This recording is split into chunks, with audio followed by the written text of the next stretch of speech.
Olá, boa noite. Entrando no ar mais um resumo do dia, aqui no seu canal Causa Operária TV, nesta quarta-feira, dia 24 de março de 2022. Hoje um pouquinho mais tarde, porque excepcionalmente tivemos hoje a transmissão da análise política com o companheiro Rui Costa Pimenta, em transmissão simultânea com o canal 247, no horário do resumo do dia. E o resumo veio para um pouquinho mais tarde, que o resumo é o resumo, tem que ser no final, não dá para fazer resumo no meio do dia, né? Então, mas agradecendo aí a audiência de vocês que nos acompanham já agora na primeira transmissão, e vocês também que vão nos assistir aí ao longo da madrugada, no dia seguinte, né? Porque os programas do canal Causa Operária TV ficam à sua disposição aqui no nosso site para você assistir a hora que você puder. Peço a você que, de qualquer maneira, compartilhe muito, compartilhe adoidado o link do nosso canal, mande aí nos grupos de Facebook, de WhatsApp, nos Twitters da vida, mande para onde você puder para chamar os amigos, os parentes e até os adversários, aqueles que ficam aí babando, né, que acreditam nas notícias da imprensa capitalista, mostrando para eles que existe, né, um canal que não tem rabo preso com os governos golpistas, com as empresas que exploram o povo. Bom, nosso programa de hoje, que é o programa de número 709, tem como destaque, um triste destaque, né, que é o país superando a marca oficial de 300 mil mortes. Né? Marca essa que, com certeza, né, pelo menos 50% maior, segundo vários estudos já realizados. Bom, e no meio dessa situação, os genocidas, né, alguns dos responsáveis, os principais responsáveis por essa situação no país, discursam, criam comissões, né, e até mudam o sistema de contabilização dos mortos. Que é assim, se você não pode mudar a realidade, você falsifica a informação, né, falsifica a contabilidade para ver se você apresenta um resultado melhor só alterando, né, a forma de contabilização, que é o que foi anunciado hoje pelo novo ministro, finalmente tomou posse ontem, né, e aí tem um novo, se é que a gente pode chamar de ministro da Saúde. Bom, nós vamos falar de tudo isso, vamos falar da situação da Covid, da crise ao longo desse mais de um ano que a gente chegou aí aos 300 mil mortos. Vamos destacar também a importante contribuição dos militares, né, na questão da defesa da Amazônia. Nós vamos falar do papel, vamos ver aqui a eficiência dos militares, né, na defesa contra o desmatamento da Amazônia. Bom, vamos falar também da contribuição de uma pessoa que tem uma contribuição muito grande para o país. Ele é muito bom em arrumar encrencas, né? Vamos ver se ele tem alguma solução, que é o ministro das Relações Exteriores, o Ernesto. Bom, também em destaque no nosso programa, nós vamos começar a falar aqui das atividades do 31 de março, né? Porque depois da decisão importante do Supremo de ontem, quando o ex-presidente Lula, a defesa saiu vitoriosa, né, ganha mais importância ainda o dia 31 de março. Bom, tem esses e outros assuntos, você não perde por esperar. Vamos falar da Argentina se retirando do Grupo de Lima, um grupo, uma articulação de países criada para atacar a Venezuela. E o governo argentino resolveu acertadamente se retirar, sair fora. Bom, para comentar estas e outras notícias importantes, está comigo uma pessoa que hoje vai ser denunciada. Vai ser denunciada porque ela foi flagrada numa aglomeração. Vamos mostrar no programa de hoje, vai ser uma das notícias. Né, o companheiro Caio Túlio. Boa noite, Caio. Boa noite aos companheiros que estão acompanhando a Causa Operária TV e a todos os companheiros aí que vão assistir posteriormente. Vamos comentar as notícias e essa marca trágica aí que o Brasil chega nesse momento. Pois bem, então vamos lá. Vamos começar, já que eu e Caio somos professores, né? Somos da corrente Educadores em Luta, e a gente vai começar aqui dando destaque a um tema que ganhou as páginas hoje da imprensa capitalista. Como sempre, a imprensa ela tem sempre um lado positivo, que quase sempre é falso, né? Que é a maneira que a imprensa capitalista apresenta as coisas, né? Então, hoje, um destaque na imprensa, nos jornais de hoje, foi aí o governador de São Paulo, João Dória, que, não tendo notícias boas para apresentar, ele é um exemplar produtor, né, de propaganda de si mesmo, né? É bom lembrar que o Dória foi eleito aí pela imprensa golpista o São João Dória da vacina, né? O homem que ia salvar o país com a vacina menos eficaz do mundo e uma das mais caras. Bom, pois bem, hoje o governador, no dia seguinte ao que o estado de São Paulo teve anunciado aí mais de 1.000 mortes num único dia, né? Um número assustador, terrível, né? A maioria dos países do mundo não tiveram esse número em nenhum dia, né? São Paulo bateu ontem, né, a marca de mais de 1.000 mortos em um único dia.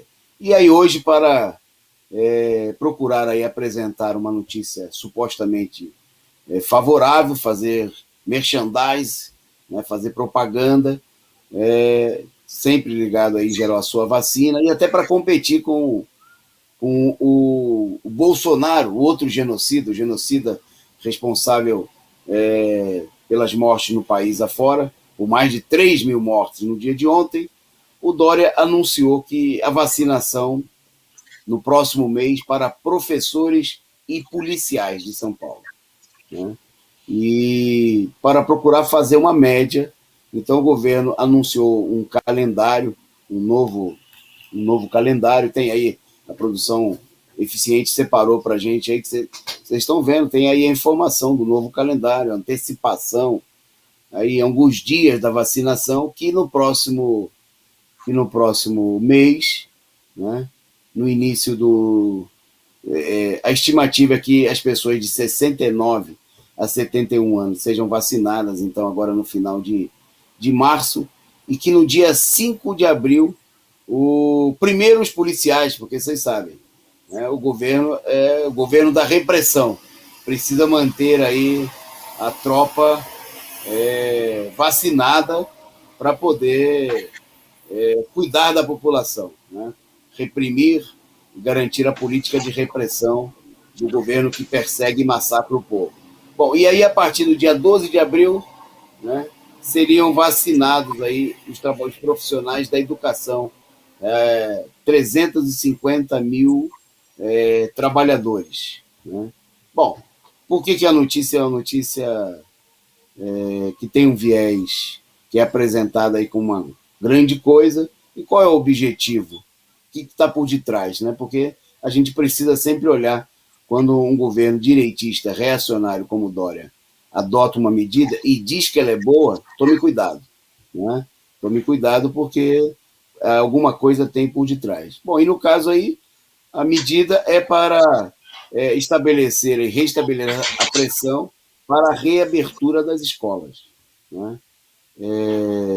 Obviamente, queria dizer que nós, inclusive, no próprio movimento dos professores, nós fomos contra a política de reivindicar a vacinação dos professores de uma maneira excepcional. Por que isso? Porque, obviamente, primeiro, que a vacina não garante absolutamente nada, né? Tem gente aí se infectando e até morrendo, não é um caso só, né, já tendo tomado a vacina. Em segundo lugar, que a escola não são só os profissionais de educação, né? A escola por exemplo, imagine vocês que, tendo vacinado todos os jogadores de futebol, o governo declarasse que vai reabrir os estádios, né, e que todo mundo então pode ir lá e assistir aos jogos naturalmente.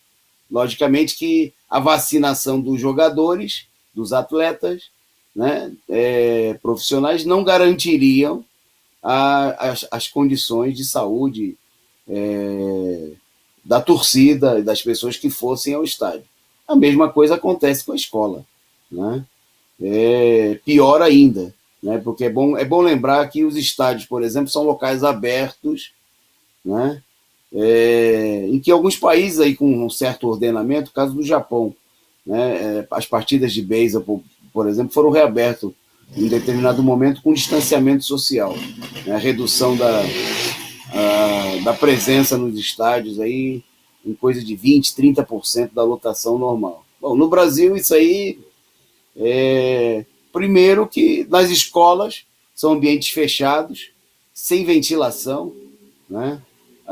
Nós destacamos aqui dados oficiais que mostram que um número gigantesco de escolas não tem nem pia para os alunos lavarem as mãos, nem pia, né? Bom, o governo de São Paulo ele foi aí protagonista de uma grande medida, né, em defesa dos estudantes contra a pandemia, que foi mandar álcool gel vencido para as escolas. Então, o nível de confiança, né, que os pais, que a comunidade escolar, que os estudantes podem ter, né, nas iniciativas tomadas pelo governo é 0% e 0. Né? Obviamente não há nenhuma confiança. A medida aí é porque o governo, encurralado pela greve dos professores, desmoralizado, né, pela situação, com o Estado chegando aí a mais de 1.000 mortos por dia, depois da reabertura das escolas, milhares de pessoas infectadas, e não foram só, infelizmente, né, só professores, foram funcionários, diretores de escola, até supervisores de ensino, estudantes, né, jovens de 13 anos morrendo, né, pais de aluno que a gente nem conseguiu ter, obviamente não tem essa contabilidade, né, porque o Estado que poderia ter a informação nem tem, e se tivesse não divulgaria, né, ocultando aí a política criminosa, genocida, de reabrir as escolas, que só podem, obviamente, ser reabertas, não com vacinação só dos trabalhadores da educação. Né? Precisa vacinar todo mundo, precisa vacinar toda a comunidade escolar. Por quê? Mesmo os jovens, né, da faixa etária que não serão alvo da vacinação, isso não impede que eles transmitam, né, porque eles são assintomáticos e eles podem, não só podem, como efetivamente transmitem, como aconteceu em diversos lugares, inclusive aqui em São Paulo. Né? Uma pesquisa realizada pela própria Prefeitura de São Paulo no ano passado mostrou que cerca de 70% dos jovens que se infectavam eram assintomáticos. Então eles podem trazer o vírus, levar para casa, trazer de volta para a escola, espalhar pela comunidade. Então, portanto, a vacinação exclusivamente dos trabalhadores da educação não confere, né, uma segurança a ponto de reabrir as escolas como se nada estivesse acontecendo. É preciso que a pandemia esteja contida, né, e que a imensa maioria da população esteja vacinada. Ou as escolas vão se transformar, como elas foram nesse começo de ano, numa câmara de reprodução, né, da Covid e, portanto, uma câmara de morte.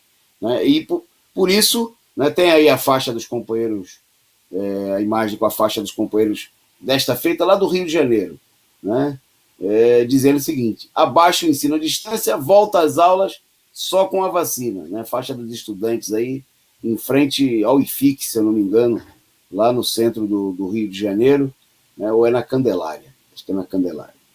Bom, é preciso manter a mobilização, né? Nesse momento, por exemplo, tanto o município, o prefeito de São Paulo, Bruno Covas, e o governo de São Paulo deram recesso para os professores, mas mantém aí nas escolas funcionários e gestores, né, que obviamente não estão livres, porque o problema do trabalho não é só o local do trabalho, né, mas é também todo o transporte, tudo aquilo que envolve a movimentação para chegar às escolas, como nós vamos voltar a esse tema ainda no programa de hoje. Bom, mas vamos em frente, então. É preciso manter a mobilização, é necessário continuar a política de denúncia e exigir, né, a vacinação de todos, volta às aulas só com vacina para todos e com o fim da pandemia. Indo em frente na nossa pauta, então, vamos entrar no tema central do nosso programa de hoje, agradecendo a vocês aí que estão nos assistindo, e que compartilhem aí, pedindo a vocês que compartilhem o link do nosso programa para todo mundo, chamando outras pessoas para assistirem.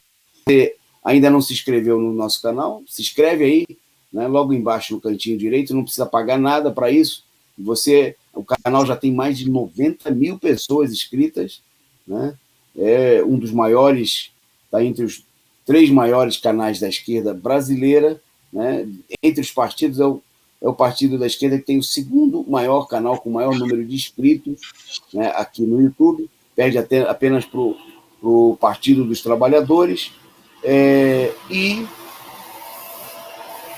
você também pode tornar-se membro do nosso canal, se você não é membro, basta clicar aí no balãozinho azul, né, para tornar-se membro e contribuir regularmente, ou pode ainda, né, dar a sua contribuição instantânea, aí, mandando um superchat, né, contribuindo conosco. Bom, então eu vou passar agora para o companheiro Caio para a gente comentar o tema, começar comentando aí o tema central, que é o Brasil chegou aí hoje, ultrapassou a marca de 300 mil mortes. Vai lá, Caio, introduz aí o tema, dá as notícias e a gente desenrola. Vamos lá. Isso daí, Toninho. Hoje a gente chegou à marca de 300 mil mortos da pandemia. Isso em dados oficiais, né? Como a gente sempre destaca aqui, que esses dados oficiais eles não correspondem à realidade, né? A realidade, na verdade, o número de óbitos é superior. A gente sabe que tem um grande número de pessoas que são vítimas da Covid-19, mas que não é computado. Bom, mas independente desse fato e da manipulação que o governo realiza na averiguação, né, e no anúncio das mortes por Covid-19, nós chegamos a uma marca extraordinariamente grande de mortos, né? Só para que todo mundo tenha uma comparação, né? Por exemplo, a guerra na Síria, que já vai fazer esse ano aqui 10 anos de guerra, você tem cerca de 500 mil mortos. O Brasil, em um ano de pandemia, pelo total descaso do governo, que na verdade, não só um descaso, mas é uma política que eles seguem, né? É a política neoliberal, deixar o povo morrer, né? Jamais investir no bem-estar da população, de maneira alguma, mas, bom, a gente vê o que é a política neoliberal praticada tanto pelo governo Bolsonaro quanto pelos governadores, notadamente o Dória, o que essa política neoliberal ela leva, né? O que ela acarreta. Num período de pandemia, levou a 300 mil mortos em dados oficiais. Bom, também teria que destacar uma característica muito importante do momento. Se a gente for analisar os números, nós vamos ver que o país ele chegou a 200 mil mortos com cerca de 8 meses de pandemia. E em 3 meses desse ano aqui, de 2021, ele também bateu a marca de 200 mil, de mais 100 mil mortos, né? Então, desde o início do ano, nós saltamos de 200 mil mortos para 300 mil mortos em 3 meses. O que a gente pode, aí, fazendo as contas, ver aonde que nós vamos chegar se nada for feito até o final do ano. Quer dizer, é um número gigantesco, é uma catástrofe total, né? E essa catástrofe, ela também vem acompanhada, né, por conta do total descaso dessa política que o governo leva ao colapso da saúde pública. A gente viu essa semana, né, com horror, os casos de pessoas que estavam entubadas, acordando, porque não tinha os remédios necessários. A gente destacou aqui no programa que o governo deixou faltar remédios necessários à intubação, que é um procedimento, né, extremo, né, um procedimento necessário para salvar a vida em casos muito, muito graves, e sem essa medicação é impossível intubar a pessoa. Então, é um quadro dantesco que a gente vê no Brasil, e a gente vai comentar aqui mais para frente, né? os governos eles não têm nenhum interesse em combater e até um descaso é o descaso completo, por exemplo, em procurar a solução do problema, que nesse caso seria a vacinação massiva da população. O Toninho comentou aí no final, que no primeiro ponto, perdão, do problema do Dória e da vacinação dos professores. Bom, eu acho que fica um pouco evidente que a política do Dória, porque não tem vacina, né? Esse é um problema que tem que ser destacado, porque, por exemplo, foi mostrado aqui um quadro com faixas, né, de vacinação. O que não seria necessário se houvesse vacina. Você poderia fazer isso de maneira simultânea, se houvesse vacina, basta aumentar o número de postos de vacinação. Poderia ser feito em dezenas de locais e toda essa população ser vacinada ao mesmo tempo, né? Que seria uma coisa normal, é uma medida necessária de salvação pública, né? Porque são 300 mil mortos que a gente chega. Mas não, eles colocaram dessa maneira porque não tem vacina para todo mundo.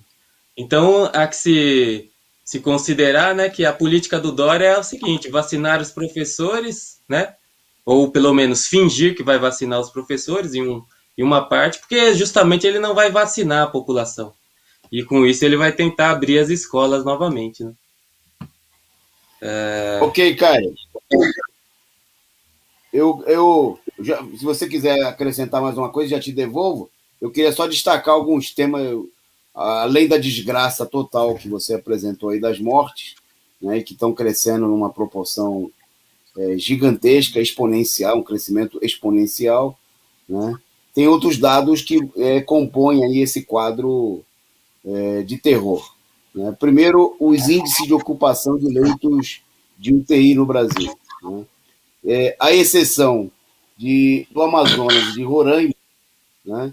Todos os estados estão na classificação de alerta crítico, todos. Quer dizer, 25 unidades de 27 da federação, à exceção, nesse momento, do Amazonas e de Roraima, que já estiveram nessa situação, estão em alerta crítico. Bom, o segundo dado que mostra que a situação está longe de estar a caminho de uma melhora é a ameaça da falta de oxigênio. Né? Já são 6 estados com uma situação mais crítica para a falta de oxigênio, segundo dados da Procuradoria-Geral da República. É o Acre, Roraima, Mato Grosso, Amapá, Ceará e Rio Grande do Norte. Agora, tem outros 7 que estão em estado de atenção, quer dizer que a situação não está boa. Pará, Bahia, Minas Gerais, São Paulo, Paraná, Santa Catarina e Rio Grande do Sul. Em todos esses estados, né, já há dezenas, e no total do Brasil, centenas de cidades já com casos de situação crítica, de falta e de morte. Em São Paulo já são mais de 100 mortes de pessoas que não conseguiram vagas na UTI e já tem casos de pessoas morrendo pela falta do oxigênio. Bom, além disso, nós temos aí entidades da saúde que estão lançando um alerta para uma potencial crise do desabastecimento dos chamados kits de intubação. Eles tiveram uma alta de 1.700%, né? E o estoque está lá embaixo. Quer dizer, os vampiros aí, os barões, né, capitalistas estão aproveitando para faturar o tubo, quer dizer, aumentaram 17 vezes o valor do preço desses kits, né, no longo da pandemia. Bom, e obviamente que o ritmo de vacinação é totalmente, como o Caio destacou aí, é totalmente abaixo da crítica. E hoje mesmo o governo, pela 6ª vez, reduziu a previsão de entrega das vacinas a serem disponibilizadas. Quer dizer, o número que o governo fala não tem nenhuma credibilidade. Né? É como político e campanha, né? Mas aqui o que se trata não é simplesmente uma promessa eleitoral. Estão brincando com a vida das pessoas. Bom, Caio, quer acrescentar mais algum dado sobre o problema ainda da pandemia? Não, acho que era isso mesmo que você colocou, né? O colapso do sistema de saúde, né? E aliado a isso, a falta total de política do governo. Ok, nós vamos falar mais dessa irresponsabilidade, porque para continuar não fazendo nada, né, o Bolsonaro hoje ele fez uma coisa, ele fez uma reunião e criou uma comissão. Né? É muito comum nos políticos brasileiros, né, tem frases até de políticos que falam disso. Quando o político não quer fazer nada, ele cria uma comissão. Né? Quando ele quer, se ele é pressionado, então hoje o Bolsonaro se reuniu com chefes dos outros poderes, né, do legislativo, tanto como presidente da Câmara como do Senado, e também com o presidente do Supremo Tribunal Federal. E, bom, fizeram uma reunião com alguns governadores. Ele não convidou a frente dos governadores, né, que nesse momento, inclusive, é liderada aí vergonhosamente por um governador do PT, o Wellington Dias, do Piauí, né, e que são parceiros, são sócios aí do governo na política. A gente vai mostrar aí um quadro de uma pesquisa que foi feita, divulgada essa semana pela Datafolha, mostrando assim, a população, embora a pesquisa sempre a gente olha de maneira duvidosa, mas uma das perguntas feitas supostamente na pesquisa da Folha é a seguinte: quem seria o principal culpado pela situação atual da pandemia? Então vocês vejam aí que, na opinião da população, veja que a campanha na televisão é para dizer que o povo é o culpado. Toda hora tinha até a conversa seguinte, de que a alta do número de mortos no começo do ano é porque o pessoal se reuniu nas festas natalinas. Hoje é dia 24 de março, já fazem aí quase 3 meses que se foram as festas natalinas, não tem festa praticamente em lugar nenhum, não teve carnaval e a população não para de morrer, porque obviamente não tem nada a ver, isso aí foi mais uma das muitas invenções para, como sempre faz a direita, responsabilizar o povo. Bom, nessa pesquisa aí, o povo, obviamente também induzido pela própria campanha que a imprensa capitalista faz, e é uma pesquisa da própria imprensa capitalista, e como a gente diz, o seguinte, pesquisa, né, da imprensa capitalista não é uma pesquisa de verdade, é um instrumento de campanha. Então, nessa peça de campanha aí do Grupo Folha de São Paulo, eles apresentavam aí que o Bolsonaro era considerado responsável pela situação na pandemia por 43% dos entrevistados. 17% culpam os governadores, 9% os prefeitos, bom, e aí só 6% aparecem aí, deve ser aqueles bolsonaristas e doristas devotos, dizendo que os culpados são a população, né, os principais responsáveis por essa situação. Bom, diante desse quadro, né, a situação para lá de crítica, depois do dia que o país teve mais de 3 mil mortos, né? Vocês têm uma imagem que a produção separou para a gente aí, que é interessante, tem a ver com o dado anterior, que é a taxa de ocupação dos leitos em UTIs, mostrando aqui o caso de São Paulo, que é a cidade mais rica do país. Né? Então a gente vê aí que a curva é totalmente ascendente, né? A ocupação dos leitos nas UTIs municipais, né? Pelo país afora nem se fala, né? Já tem casos a gente mostrou aqui, já no começo dessa semana, gente sendo atendida no chão dos hospitais, por falta de vaga, e morrendo ali mesmo, no chão, né? E às vezes não é só de Covid, porque a população está ficando sem atendimento também para outras doenças, porque os governos federal, estaduais e municipais que tiveram aí mais de um ano para se preparar para essa situação, fizeram na dica de nada, né? Não tem testes, não tem UTIs, não tem oxigênio, não tem vaga, não tem leito nos hospitais, quer dizer, nada, agora eles fazem discurso. Bom, então, nessa reunião de hoje, eles discursaram, né? O Bolsonaro disse que ele já fez tudo, está fazendo tudo certinho, né? Está dando errado, deve ser... E todo mundo foi lá e fez discurso e fizeram promessas de trabalhar de maneira unificada, criaram uma comissão a ser coordenada aí pelo presidente do Senado, junto com os governadores, né, para discutir medidas. Mas por que eles anunciaram medidas? Porque todo mundo sabe quais são as medidas necessárias. Precisa abrir a chave do cofre, gastar dinheiro, contratar leitos, comprar vacina, distribuir vacina, vacinar o povo.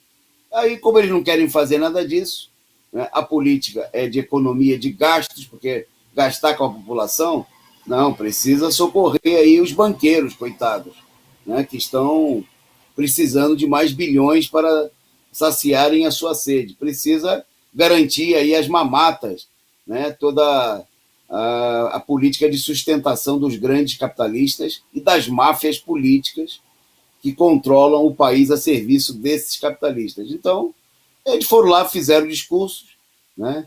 O Dória também fez discurso em São Paulo, anunciou uma nova tabelinha, e enquanto isso o governo reduzia, né, a previsão efetiva de entrega de vacinas. Bom, aí eu vou passar para o Caio para comentar um ministro, né? Eu não sei se ele estava na reunião, se ele estava e saiu da reunião, parece. Teve alguém que saiu da reunião, não sei quem foi. Mas um ministro que criou vários problemas, né? E agora ele é bom de criar problema, mas na hora de arrumar solução, nenhuma. Como é o nome dele aí, Caio? Conta a história.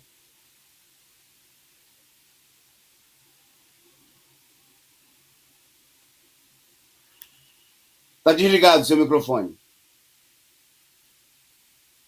Perdão. O ministro Ernesto Araújo, das Relações Exteriores do país, apelidado aí por setores, né, de ministro das alucinações exteriores, pelo seu caráter totalmente estranho, né? Ele é um olavista, uma pessoa ligada ao núcleo ideológico, né, do bolsonarismo, como se costuma falar. Ele compareceu hoje, no dia 24, numa sessão no Senado Federal, numa sessão em que alguns elementos, inclusive da direita, procuraram fazer uma encenação, né, com esse ministro, para explicar a sua atuação na política exterior para trazer as vacinas para o país, né? O ministro Ernesto Araújo demonstrou completo descaso dele e do governo, né? O descaso do governo em relação a procurar uma saída, a conseguir as vacinas, etc. E não apresentou absolutamente nada de concreto. Então, o ministro tinha um pedido, né, nos Estados Unidos por vacinas da AstraZeneca Oxford, que os Estados Unidos têm sobrando, vamos dizer assim, em excesso, ainda não utilizado, que essa vacina não foi autorizada no país. Então, o ministro ele falou nessa sessão, estava presente senadores, deputados, de que não tem nada, não pode dar nenhuma data em relação a essas vacinas vindas dos Estados Unidos, que não há nenhuma, há um conjunto de questões burocráticas, né? E que nesse momento ele não poderia dar nenhum prazo, né? Segundo ele, na sua linguagem pouco ortodoxa, né? Ele disse que está se materializando devagar as vacinas dos Estados Unidos, né? Bom, essas vacinas que os Estados Unidos têm são 7 milhões de doses em estoque, né? Eles já destinaram 2,5 milhões para o México e 1,5 milhões para o Canadá, mas para o Brasil, até o momento, não obteve nenhuma autorização para trazer as vacinas para o país. O ministro comentou também a relação com a Índia, que é produtora de vacinas, e que o Brasil já tem pedidos, né, de vacinas na Índia. No entanto, o ministro disse também que não tem nenhuma previsão, nenhum prazo das vacinas já pedidas, porque, supostamente, né, segundo ele, a Índia está passando por inúmeros problemas em relação aos insumos necessários para a produção de vacinas em larga escala, e, portanto, as vacinas brasileiras, né, que o Brasil teria feito encomenda, elas estão ainda sem prazo para chegar. O ministro, cinicamente, né, porque ele foi um dos grandes vetores aí de crise das relações internacionais do Brasil com a China, disse que não há nenhum problema com a China, né, apesar de que ele não conseguiu também trazer vacinas da China, mas ele disse, questionado, né, disse que não há problemas nenhum comerciais com a China, que as relações permanecem normais. Bom, o ministro também foi questionado, inclusive por uma figura totalmente um escroque, né? Uma figura nefasta da política brasileira, mas que volta e meia a gente ouve falar dele, que é o senador o Aécio Neves, sobre a posição do Brasil na quebra das patentes. Quer dizer, o Brasil se colocou junto com o bloco imperialista contra a posição de quebra das patentes que foi defendida pelos países que compõem o BRICS, da qual o Brasil também compõe. Mas o governo brasileiro, por meio do Ernesto Araújo, se colocou contra a quebra das patentes, que poderia acelerar a produção de vacinas, inclusive salvando a vida de muitas pessoas aí vitimadas pela Covid. Segundo ele, não é bom para os negócios internacionais a quebra da patente de vacinas, né? Que é necessário proteger aí a propriedade intelectual, porque isso daí seria muito ruim, né, para os negócios, para o mercado, e segundo ele também não há nenhuma necessidade, né, não há nenhuma urgência de você quebrar as patentes, tá? Você poderia conseguir a vacina de outras maneiras, né? E segundo ele também não há nenhum tipo de monopólio das vacinas, os preços estão todos de acordo, né, com o mercado, não há monopólios, apesar de que se as vacinas são dos monopólios imperialistas, na sua maioria, apenas alguns países que conseguiram furar, né, o monopólio imperialista, mas segundo ele não há necessidade de quebra da patente, as vacinas estão aí no mercado, apesar de que ele não conseguiu comprar, mas elas estão aí, não tem nenhum problema, seria um problema, na verdade, você quebrar, né, a propriedade intelectual, introduzir esse mecanismo no comércio internacional. Bom, resumindo, o ministro criou caso com a Índia, votando contra as patentes, criou caso com a China, que a família Bolsonaro disse que eram os criadores, os porcos, que tinham criado aí o vírus, né? Criou caso até com os Estados Unidos, nas relações diplomáticas, porque o Brasil foi o último país a reconhecer a vitória eleitoral do Biden e a defender aí as posições, ardorosamente as posições do Trump. Criou caso com todo mundo, mas na hora de resolver o problema, ele nem precisa resolver o problema, porque segundo ele o problema não existe, né? Porque o Brasil só tem 300 mil mortos, não é problema, né? Tá tudo certo, tá tudo funcionando normalmente, o que mostra aí o caráter cretino, velhaco, né, dessa direita fascista, né, sem nenhuma preocupação efetiva com a população, com o povo brasileiro. Bom, na mesma linha, né, hoje, diante de toda essa situação de colapso, né, de genocídio do povo brasileiro, o novo ministro da Saúde, o Queiroga, né, resolveu adotar uma medida para alterar, né, o número de mortos. Né? O ministro não resolveu fazer testes para garantir a situação da população, ele não resolveu ampliar a vacina, resolver o problema que o Ernesto e o Bolsonaro não querem resolver, ele resolveu mudar a maneira como os dados das vítimas da Covid são lançados no sistema.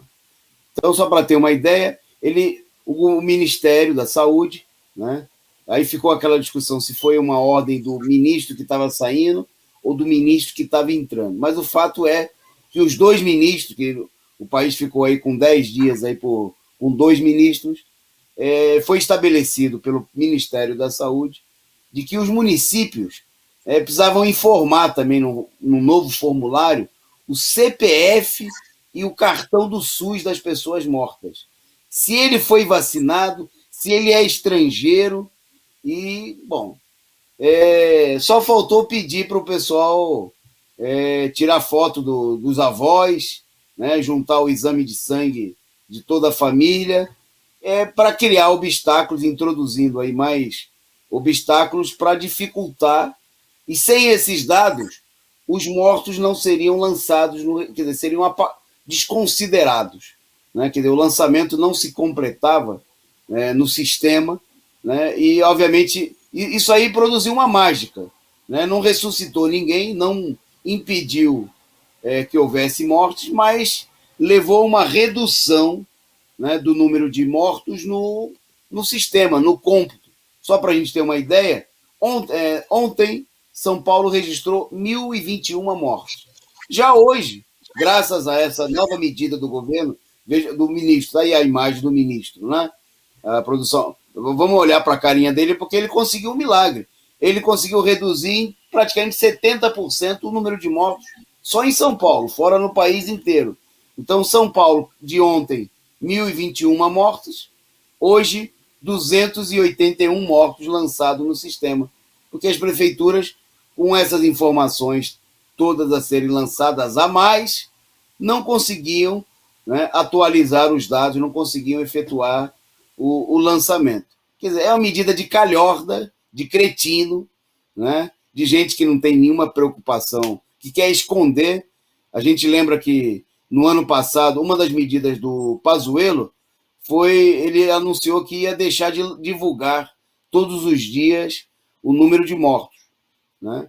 E aí foi quando começou, inclusive, a encenação das secretarias estaduais de saúde, junto com a imprensa golpista, que passaram a divulgar os dados paralelamente. Né? Depois eles se acertaram e os dados são muito parecidos. Né? A mentira contada por eles uma é semelhante à outra. Mas o fato é, né? Bom, o ministro, no final da tarde, disse que ia voltar atrás, certo? Que ia deixar tudo como estava antes. Tamanha desmoralização, né? As denúncias que choveram, né? Pelo fato do governo ter adotado essa política aí para lá de criminosa, né? De adotar esse tipo de medida, que houve protestos de todos os lados, né? Do Conselho Nacional de Secretários de Saúde, do Conselho Nacional de Secretários Nacional de Secretarias Municipais de Saúde, e por aí vai. Quer dizer, até o pessoal do establishment, da burocracia, né, dos estados, reclamaram, né, de que a medida adotada pelo Ministério da Saúde era... Bom, aí, obviamente, que o Marcelo Queiroga, né, ele negou a intenção de esconder os dados. Né? Disse apenas que era para melhorar. Ele falou o seguinte, que ele não é maquiador, que ele é médico. Né? Ninguém tinha falado que ele era maquiador. Aí ele falou, veio com essa conversa de que ele não era maquiador, mas a medida, obviamente, era uma maquiagem nos dados. Né? Era uma malandragem contábil, né? Que é muito comum, né, em todos os esquemas governamentais e empresariais, para falsificar vergonhosamente as informações. Bom, por falar em golpe, em manobra, né, eu vou passar para o Caio para ele contar aí uma manobra que essa aí causa prejuízo direto ao trabalhador, que o governo está pretendendo para aliviar os gastos, porque o governo precisa economizar, né, segundo aí a decisão dos capitalistas. E a gente já sabe de onde o governo economiza sempre. Conta aí, qual é a medida dessa vez, Caio? No meio da pandemia, né, em que a população necessita de renda, o governo decide economizar, retirando do trabalhador o que lhe é de direito, né? Então, no dia de hoje foi publicada no Diário Oficial da União, né, uma medida que o Conselho Deliberativo do Fundo de Amparo ao Trabalhador, o CODEFAT, eles simplesmente decidiram que o abono salarial de 2021, os que seriam pagos no segundo semestre de 2021, não serão pagos esse ano. Eles simplesmente colocaram o pagamento para o próximo ano, né? Essa seria pelo menos a perspectiva, teria que ver se será cumprida, né? Bom, com essa medida, o governo ele vai economizar esse ano 7,6 bilhões para os cofres públicos. Bom, o abono salarial, ele tem um impacto aí na vida de milhões de trabalhadores, né? Os trabalhadores que teriam direito a esse valor são os trabalhadores de carteira assinada em 2020, que tem a remuneração aí de até 2 salários mínimos. Bom, o abono salarial ele é pago de junho a junho, né? E os pagamentos que seriam do segundo semestre de 2021 foram cancelados, né? Bom, a proposta de lei orçamentária anual, ela prevê 18 bilhões para as despesas com abono. 10 bilhões teriam sido usados já para pagar os vencimentos dos anos desse primeiro semestre, em 2021, e 7,6 bilhões o governo economizou, que ele vai deixar de pagar os trabalhadores do segundo semestre. Bom, o governo não. Esse órgão, né, que é composto aí esse órgão deliberativo, que supostamente seria composto pelo governo, por entidades empresariais e por alguma entidade aí de trabalhadores, que eu não identifico, talvez o companheiro Antônio Carlos saiba, mas eles tomaram essa decisão e o governo simplesmente anunciou que o pagamento esse ano é inviável. Pagar, pagar o abono salarial integral, né, como é devido, seria inviável no ano de 2021. Bom, essa medida ela foi publicada hoje, já passa a valer, né?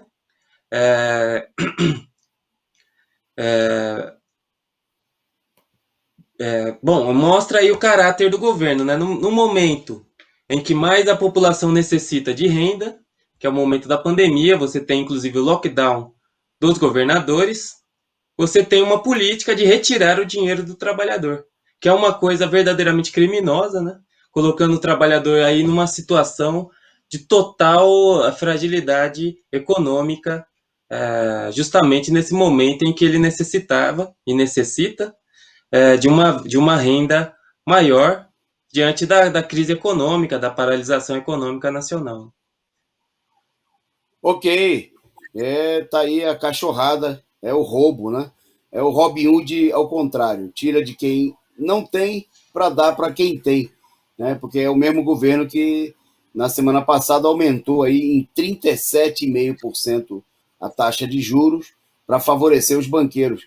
Só com essa tacada, o governo deu aí de presente para os banqueiros mais de 75 bilhões, 10 vezes mais do que o governo está querendo economizar agora, cancelando, suspendendo, né, adiando o pagamento aí do abono salarial do segundo semestre. Né? A gente, só por último, a gente destacou aqui que eles pagaram a primeira parcela agora, no meio da pandemia, que era para o trabalhador gastar o dinheiro dele fazendo aquilo que o Estado deveria fazer, que é socorrer as pessoas necessitadas.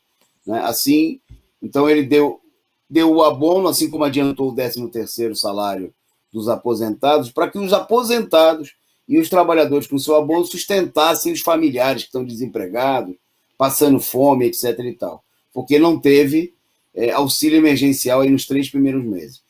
Agora eles estabeleceram esse auxílio miserável, né, cuja média vai ser de R$ 250, mas vai ter gente recebendo R$ 150, e estão cortando de tudo que é lado, né? Cortando do trabalhador para garantir aí o din-din para os banqueiros. Bom, indo em frente, não sei mais uma vez, agradecer a você aí que está nos acompanhando, que curtiu aí, deu like aí no nosso programa, você que se tornou membro do nosso canal, que mandou aí a sua contribuição. Nós estamos com um probleminha de visualização. Hoje, nosso programa é excepcionalmente mais tarde, né, por conta da apresentação do importante programa Análise Política com o companheiro Rui Costa Pimenta, transmissão simultânea com o canal 247, né? Mas agradecendo você que ficou até mais tarde para assistir o nosso programa ou que está assistindo aí, né, num outro horário, na reapresentação. Muito obrigado. Manda aí dá aquela curtida, espalhe o link aí, chama o pessoal para assistir no horário que você quiser, porque todos os programas aqui da Causa Operária TV, né, eles ficam aqui à disposição sua no seu canal. Bom, seguindo aqui na nossa pauta, vamos destacar agora, depois desse show de horrores aí, agora uma demonstração de eficiência, será? Bom, hoje foi divulgado aí pela imprensa capitalista o balanço, né, dos militares na missão deles, que era conter, supostamente, o desmatamento na Amazônia. Né? Para a gente... Bom, todo mundo sabe que o presidente Jair Bolsonaro, inclusive, há 2 anos atrás, né, ele, depois de toda uma crise em torno do desmatamento da Amazônia, denunciado aí no país e no mundo, denunciado até por imperialismo, que tem interesses, obviamente, comerciais muito claros, né? Querem se apoderar aí das riquezas da Amazônia. Bom, ele nomeou aí como responsável, né, pela operação na Amazônia nada mais, nada menos do que o vice-presidente da República, o general Hamilton Mourão. Né? Ele foi nomeado para comandar o Conselho da Amazônia Legal, né, que supostamente ia reunir esforços para conter aí a situação. Bom, o balanço apresentado aí ao longo dos 2 últimos anos, aí, quase todo esse período aí, sobre o comando do general, mostra que, obviamente, nada, né, de resultado positivo. Sob a fiscalização do Exército, as taxas de desmatamento na floresta tropical alcançaram o maior número em 12 anos. Quer dizer, era melhor sem a fiscalização do Exército, dava mais resultado. Né? Quer dizer, a fiscalização não diminuiu absolutamente em nada. Né? A situação ela vem se agravando desde já de agosto de 2019, né? Onde supostamente houve aí uma ofensiva dos militares, uma mobilização militar para conter os incêndios, né? Chamada Operação Verde Brasil. Né? No entanto, 19 meses de infrutíferos de trabalho da presença do Exército nessa operação amazônica, não conseguiu proteger a Amazônia, não conseguiu absolutamente nada, e os dados do próprio Instituto Nacional de Pesquisas Espaciais, o INPE, né, apontam que o desmatamento foi o maior em 12 anos. Né? Para se ter uma ideia, foram queimadas áreas equivalentes, foram desmatadas, equivalentes a 7 vezes o tamanho de Londres. Né? Quer dizer, é terra para chuchu, o resultado da política do próprio governo de incentivar, né, o desmatamento, a ocupação das terras indígenas pelos madeireiros, né, todo tipo de invasão, grilagem, jagunços armados até os dentes, e os militares, na realidade, estão aí simplesmente para proteger, né, os interesses dos setores que querem levar essa... Não é uma política de exploração razoável, né, da Amazônia, é uma política de devastação econômica em função de interesses totalmente, exclusivamente predatórios, né, inclusive de violação dos direitos dos indígenas, né, estão levando aí toda uma política de repressão criminosa. Né, o Bolsonaro, como todo mundo sabe, ele é favorável, defendeu abertamente a presença de empresas norte-americanas da área de mineração na Amazônia. Quer dizer, é a política de entrega que mostra que os militares são verdadeiros vendilhões da pátria, né? Eles só são eficientes quando se trata de reprimir a população, né? Quando se trata de adotar qualquer medida de defesa dos interesses nacionais, absolutamente nada, né? É o que essa situação mostra. Bom, vamos mudar de assunto, vamos voltar só mais um caso de pandemia, e eu vou passar para o Caio, porque é o seguinte, o Caio ele foi fragado, né? E aí aqui a gente não esconde a verdade, nós precisamos mostrar. A gente é o jornal que mostra a verdade nua e crua. Então o Caio ele foi flagrado hoje de manhã numa situação de aglomeração, né? E porque a notícia é um outro tema, mas nós vamos mostrar porque a notícia tem a ver com aglomeração, porque o governo de São Paulo está dizendo que flagrou aí 700 festas onde as pessoas estariam aglomeradas. Então teve gente presa, gente multada. Mas antes de passar para o Caio para falar desse tema, né, vamos mostrar o Caio numa aglomeração hoje de manhã. Não era propriamente uma festa, né? É o Caio aí no transporte coletivo, lá da região do ABC, lá de Mauá, né? Tinha mais gente que nas festas invadidas pela polícia, né? Mas está aí o Caio sendo fotografado aí numa aglomeração. Ô Caio, tinha distanciamento social aí? Tinha distribuição de álcool gel? Quer dizer, não tinha perigo de contaminação aí nesse transporte. Por isso que o governo permite que continue funcionando assim. Com você, Caio.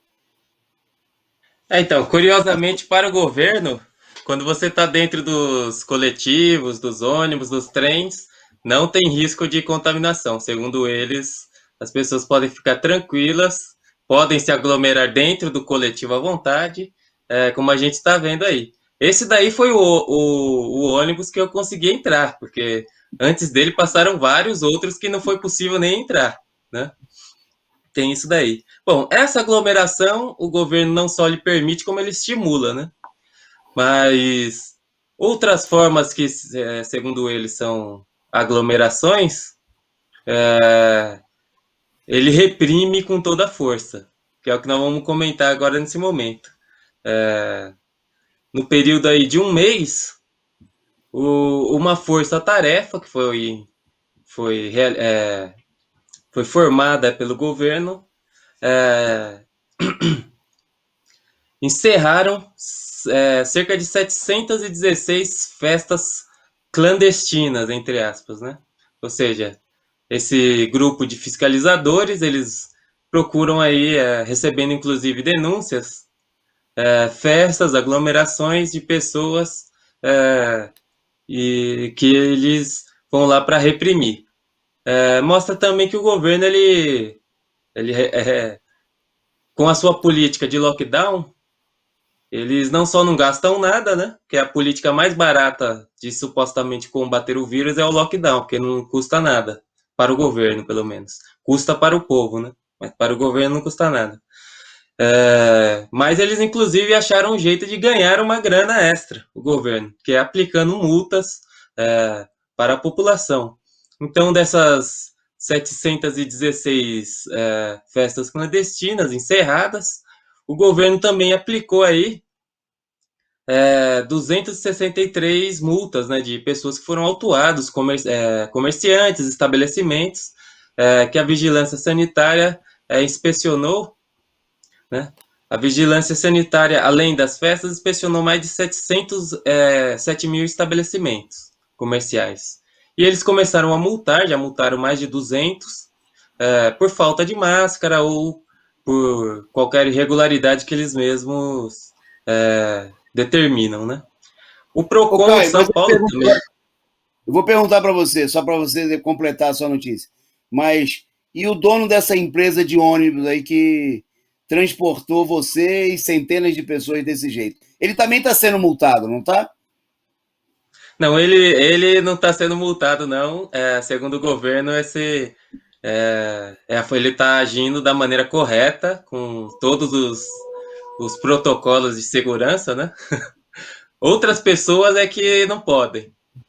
Mas esses aqui, principalmente os donos das empresas de ônibus privadas, esses aí estão absolutamente corretos no que eles estão fazendo.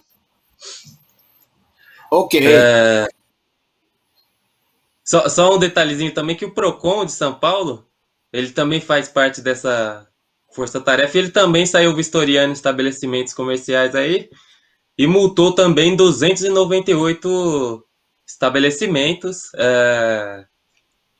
comerciais. E um dado curioso é que o governo ele prendeu, né, 444 pessoas nesse um mês por conta do lockdown do, e dessa política, né, de você reprimir a população por exercer seus direitos básicos aí. O que também não resolve nada, porque você prender uma pessoa e jogar ela na cadeia só aumenta, inclusive, o risco dela contrair Covid-19. Né?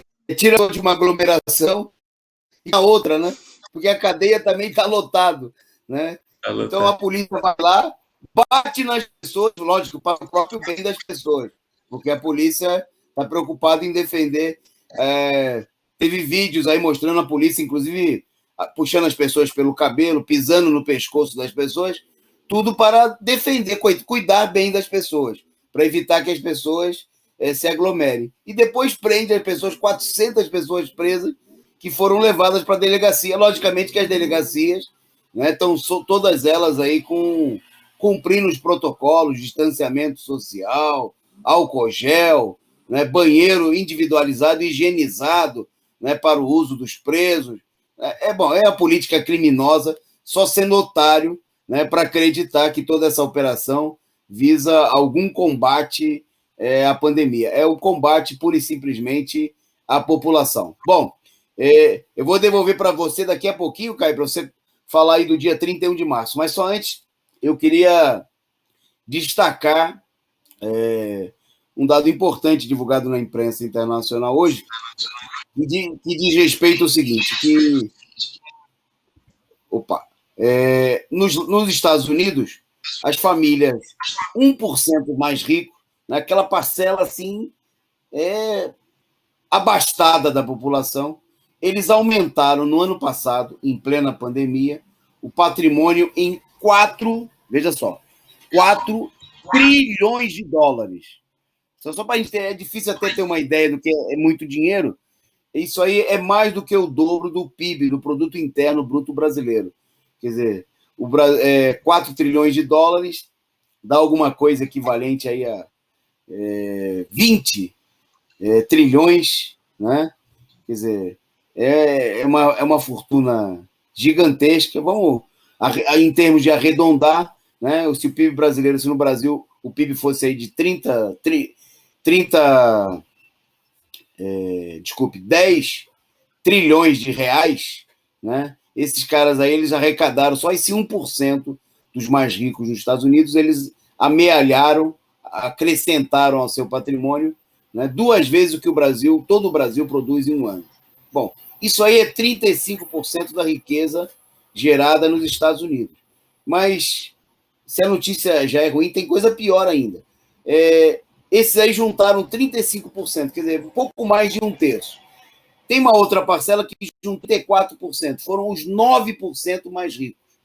Né? Então, se você somar os 9% mais ricos com 1%, os 10% mais ricos dos Estados Unidos, ficaram com 70% de toda a riqueza produzida nos Estados Unidos.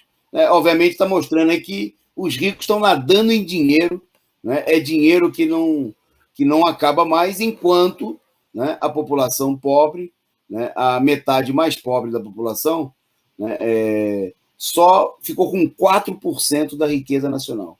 Quer dizer, 50%, presta atenção, 50% dos norte-americanos, da população pobre, ficaram com 4%. E 1% dos mais ricos ficaram com 35%. Né? É assim que, mostrando claramente que, para os abutres capitalistas, a situação não dá para dizer que é mentira quando o pessoal fala que é uma guerra, que é comum a todos, né? Porque tem gente que continua ganhando dinheiro e muito, nadando no mar de dinheiro. Essa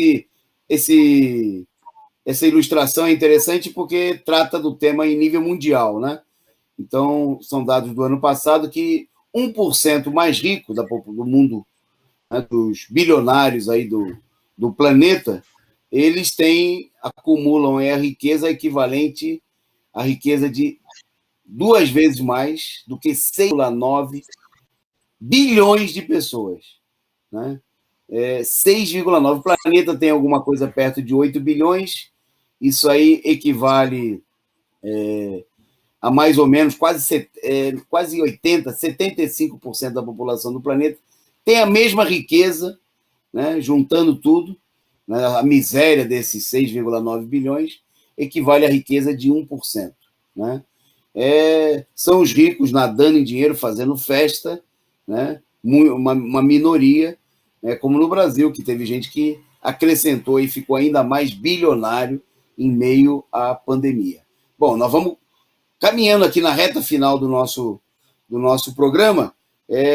Rapidamente vou passar para o Caio para ele fazer um chamado aí, porque ontem teve aí a decisão, nós já comentamos ontem, da suspeição do Moro, né? E mais do que nunca se colocou aí o problema, por um lado, da candidatura do Lula, e por outro lado, a direita ficou raivosa com a situação. Está tentando tapear a população com promessas sobre vacina, mas, ao mesmo tempo, a direita está se preparando para comemorar o dia 31 de março, o golpe de 64. Então, eu queria que o Caio, a produção vai colocar aí a propaganda do Ato de Brasília, que o Caio chamasse o pessoal aí a participar da mobilização e se despedisse aí do programa de hoje. Vai lá, Caio. Justamente, a gente viu que dias atrás a própria Justiça, o Judiciário brasileiro, não permitiu aí a comemoração, né, do golpe militar. O próprio Ministério da Defesa tirou uma nota dizendo que era um grande dia, um marco na democracia brasileira, ou seja, que o dia 31 de março, que marca aí para os direitistas, né, o golpe militar, seria um marco na democracia. Mostra aí toda uma tendência ao recrudescimento do regime político, né, no sentido mesmo de uma ditadura, é um chamado à ditadura, não é só uma celebração da ditadura do passado, mas um chamado para a ditadura hoje, né? Então é necessário, é fundamental que todos os trabalhadores, que a gente se organize, que a gente saia às ruas, proteste contra essa política, contra a ditadura, contra a cassação dos direitos democráticos, contra o Bolsonaro e seus asseclas. É um fator fundamental, né? E a situação é muito crítica, né? Porque a crise brasileira é muito grande. Então é necessário barrar o caminho que leva à ditadura, que é o caminho que o governo está percorrendo, né? Então nós chamamos todos os companheiros a participarem dos atos em todos os locais, né? Nós vamos ter ato em Brasília, nós vamos ter ato em São Paulo, também na Avenida Paulista. Nós vamos comentar aqui na Causa Operária TV sistematicamente esse tema. Então a gente fica aqui o meu chamado, a mobilização, vamos sair às ruas e rechaçar toda a tentativa de golpe militar, de ditadura, de cassação dos direitos que o governo está aí planejando e propagandeando. Bom, fica aqui o meu boa noite e até a próxima para os companheiros. Ok, Caio, valeu. Mais do que nunca é preciso ir às ruas contra a ditadura de ontem e de hoje e também por Lula presidente, né, por uma alternativa dos trabalhadores diante dessa situação de crise. Bom, nós vamos encaminhar para encerrar. O nosso último tema foi tratado aqui com mais detalhes no programa de hoje, no Análise Sindical, né, que hoje foi feito aí um chamado pela CUT a um conjunto de protestos e, bom, que infelizmente teve um ângulo que nós achamos muito ruim, defensivo, que era lockdown do trabalhador, defendendo que o trabalhador fique em casa para refletir em casa, né? Luta do trabalhador tem que ser feita nas ruas, porque é assim que dá resultado, né? E nós gravamos aí uma participação no programa Análise Sindical com um balanço inicial dessa situação. Então, nós vamos se despedindo aqui também do nosso amigo e vamos deixar vocês com esse vídeo aí, que foi o pequeno balanço que nós apresentamos aí no programa Análise Sindical sobre esse problema desse dia. Nós que tivemos hoje também, eu, o companheiro Caio, com outros companheiros, tivemos aí na estação de Mauá, panfletando, né? A gente vê que é muito grande o apoio dos trabalhadores à política do Fora Bolsonaro, Fora Dória, né, em defesa da candidatura do Lula, né, e contra o genocídio, né, a morte de mais de 300 mil pessoas. Então, é hora de engrossar uma mobilização efetiva nas ruas, né?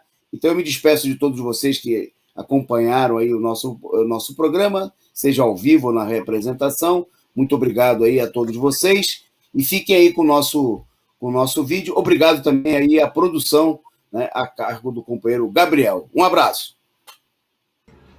Boa noite, companheiros do programa Análise Sindical.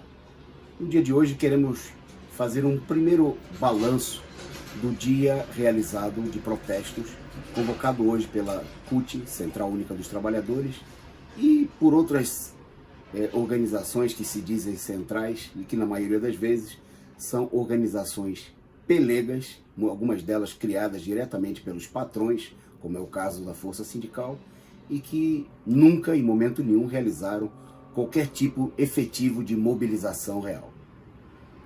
O dia de hoje constou com algumas atividades nas ruas, militantes da CUT, de sindicatos ligados à Central, organizando protestos em locais de aglomeração, mas principalmente se constituiu, na parte dos dirigentes sindicais, em um dia de lives. Inúteis atividades, incapazes de gerar e de criar uma mobilização efetiva. O próprio dia foi chamado inapropriadamente como um dia de lockdown. Isso que tem sido a arma da burguesia para encenar uma paralisação que efetivamente não acontece das atividades, já que desde o início da crise, da atual pandemia, a maioria dos trabalhadores, pelo menos aqueles que ainda têm emprego, continuam labutando, tomando ônibus lotados, metrôs, trens, se aglomerando nos locais de trabalho, se contaminando e morrendo, né? E nós chegando nesse momento no país a mais de 300 mil mortos. Essa situação se combina com uma explosão do desemprego, em que a maioria da classe trabalhadora se encontra hoje sem condições de trabalho, e o aumento exponencial da fome, que já atinge, pelo menos em diferentes níveis, a 100 milhões de brasileiros.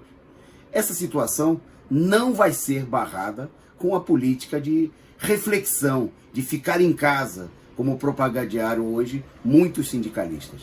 É preciso uma efetiva mobilização. Foi assim sempre que a classe operária brasileira superou, enfrentou a direita, enfrentou a burguesia e conquistou as suas reivindicações. É assim que vem acontecendo também em outros países da América Latina, como no Chile, né, onde os operários, em meio a uma repressão que a direita tem usado em todos os países contra a mobilização, usando como pretexto a pandemia, foram às ruas dizendo: se podemos trabalhar, podemos protestar.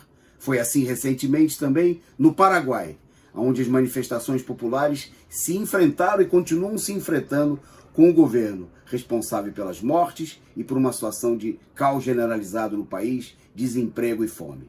É preciso organizar a mobilização, é preciso sair às ruas, tirar proveito da situação de crise da direita expressa nos últimos acontecimentos em torno do ex-presidente Luiz Inácio Lula da Silva, que deve ser usado, inclusive, como uma arma fundamental a favor dessa mobilização.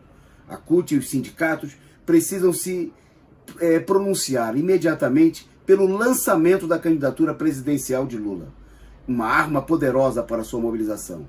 Fazer como em 2017, quando a CUT convocou um congresso extraordinário para aprovar o apoio à candidatura de Luiz Inácio Lula da Silva como parte da luta contra o golpe e como parte da luta pelas reivindicações fundamentais nesse momento dos trabalhadores diante da crise, como é o caso do auxílio emergencial, que teria que ser de pelo menos um salário mínimo, quando o governo está distribuindo dinheiro para os banqueiros com o aumento da taxa de juros, a luta pela redução da jornada de trabalho para 35 horas semanais no máximo, para garantir milhões de empregos diante da crise gerada no país e de outras medidas necessárias.